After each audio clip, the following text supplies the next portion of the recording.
জেনার গুনাহ বান্দা কিভাবে মাফ পাওয়া যাবে? বান্দা তুমি জেনা করেছো,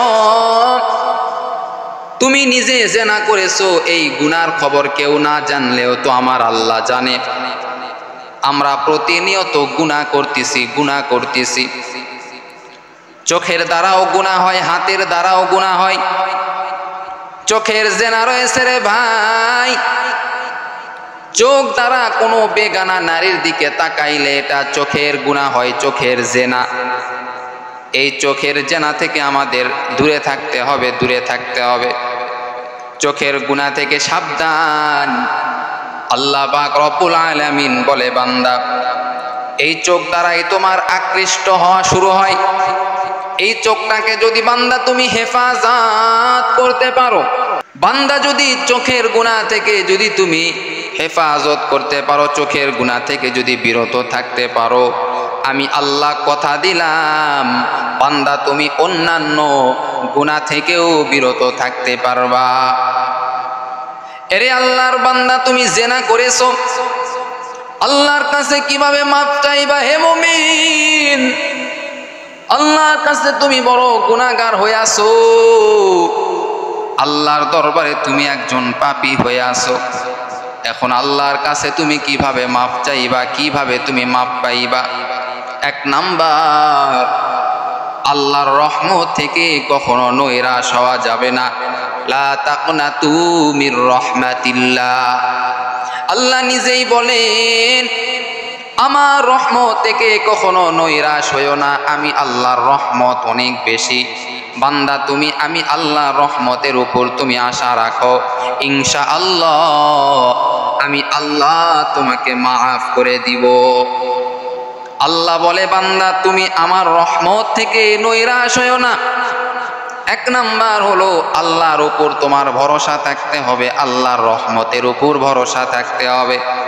দুই নাম্বার, আল্লাহ তাআলার কাছে তওবা করতে হবে। তবে শুধু তওবা করলে হবে না, খাঁটি নিয়তে তওবা করতে হবে, মজবুতভাবে তওবা করতে হবে। ও আল্লাহ, যেই গুনাহ আমি করেছি, জেনার গুনাহ করেছি, এই গুনার ধারের কাছেও আর যাব না রে আল্লাহ, আপনি আমার তওবাকে কবুল করে নেন।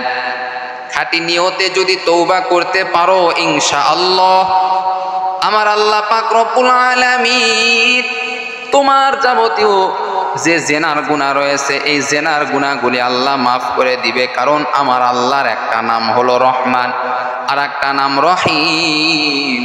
আমার আল্লাহর দয়ার কোনো শেষ নাই। এরে বান্দা ভালো করে শোনো, তিন নাম্বার হলো আল্লাহর কাছে বেশি বেশি দোয়া করা। কান্নাকাটি করিয়া যদি আল্লাহর কাছে দোয়া করো, ও দয়ার মালিক, আমার মতো এত বড় গুনাহগার এই জমিনে আর কেউ নাই। আল্লাহ বলে, বান্দা গুনাহ করার পরে যদি 2 ফোঁটা চোখের পানি যদি বান্দা তুমি বের করো, আমি আল্লাহ তোমার জীবনের সব গুনাহ খাতা মাফ করে দিব।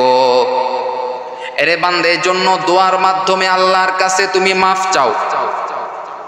কারণ বান্দা যখন গুনাহ করার পরে যখন আল্লাহর কাছে যখন দোয়া করে, 2টা চোখের পানি যখন বের করে, আমার আল্লাহ আর সহ্য করতে পারে না। আল্লাহ বলে, ও ফেরেশতা, আমার ওই বান্দার জীবনের সব গুনাহ খাতা মাফ করে দিলাম। দোয়ার মাধ্যমে আল্লাহর কাছে মাফ চাইতে হবে তোমার জেনাহের কথা। আল্লাহর কাছে বলো, আল্লাহ তাআলা অবশ্যই অবশ্যই মাফ করে দিবে। কেন আল্লাহ দিবে না মাফ করে? কত বড় বড় বেঈমানকে আল্লাহ মাফ করে দিয়েছেন। তুমিও যদি আল্লাহর কাছে দোয়া করো, আমার আল্লাহ খালি হাতে দোয়া ফেরত দিবে না। অবশ্যই অবশ্যই আমার আল্লাহ তোমাকে মাফ করে দিবে।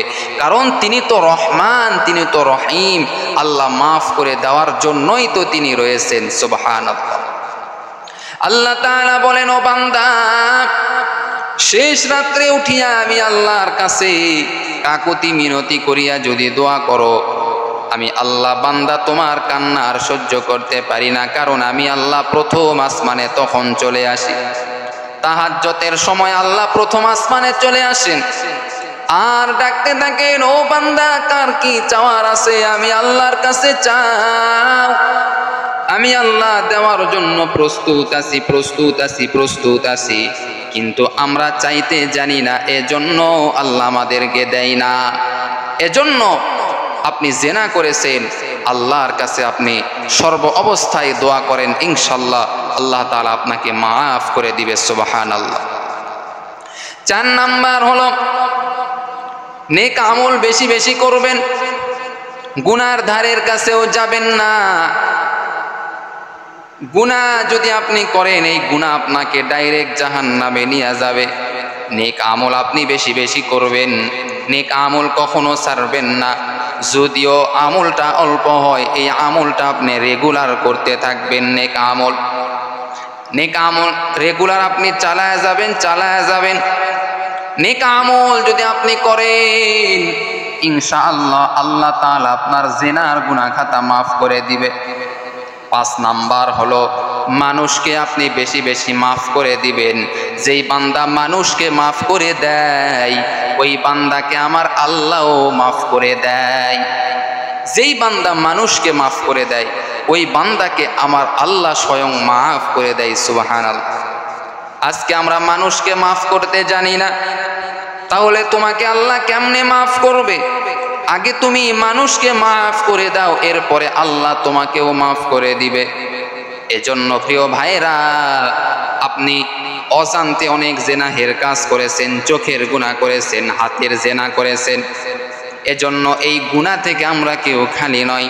শয়তানের ধোকায় পড়িয়া আমরা অনেক গুনাহ করেছি, জেনাহের গুনাহ করেছি।